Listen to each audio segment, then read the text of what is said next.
అమెరికాలో గూగుల్ సంస్థలో పనిచేస్తూ శాశ్వత నివాస హోదా కోసం ఎదురు చూస్తున్న వేలాది మంది విదేశీ ఉద్యోగులకు తీపి కబురు అందింది. గత 2 ఏళ్లుగా నిలిచిపోయిన గ్రీన్ కార్డ్ స్పాన్సర్షిప్ ప్రక్రియను 2026 నుంచి తిరిగి ప్రారంభించి వేగవంతం చేయనున్నట్టు గూగుల్ యాజమాన్యం అంతర్గత సమాచారంలో వెల్లడించింది. నిజానికి 2023లో జరిగిన భారీ లే ఆఫ్స్ కారణంగా గూగుల్, అమెజాన్, మెటా వంటి సంస్థలు ఈ గ్రీన్ కార్డ్ స్పాన్సర్షిప్ను తాత్కాలికంగా నిలిపివేశాయి. అయితే తాజా నిర్ణయంతో విదేశీ ప్రతిభను నిలుపుకునేందుకు గూగుల్ మళ్లీ అడుగులు వేస్తోంది. అయితే రిమోట్ వర్క్ చేసేవారికి కాకుండా కేవలం ఆఫీసులకు వచ్చి పనిచేసే వారికే ఈ స్పాన్సర్షిప్ వర్తిస్తుందని గూగుల్ కొన్ని కఠిన నిబంధనలు కూడా విధించినట్టు సమాచారం.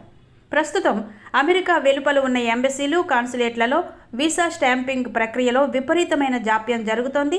కొన్ని చోట్ల అపాయింట్మెంట్ల కోసం 12 నెలల వరకు వేచి చూడాల్సి వస్తోంది. ఈ నేపథ్యంలో మైక్రోసాఫ్ట్, యాపిల్, గూగుల్ వంటి దిగ్గజ కంపెనీలు తమ ఉద్యోగులకు కీలక హెచ్చరిక జారీ చేశాయి. అత్యవసరమైతే తప్ప అంతర్జాతీయ ప్రయాణాలు చేయవద్దని, ఒకవేళ వెళ్తే వీసా స్టాంపింగ్ ఆలస్యమై తిరిగి అమెరికా రావడం కష్టమవుతుందని సూచించాయి.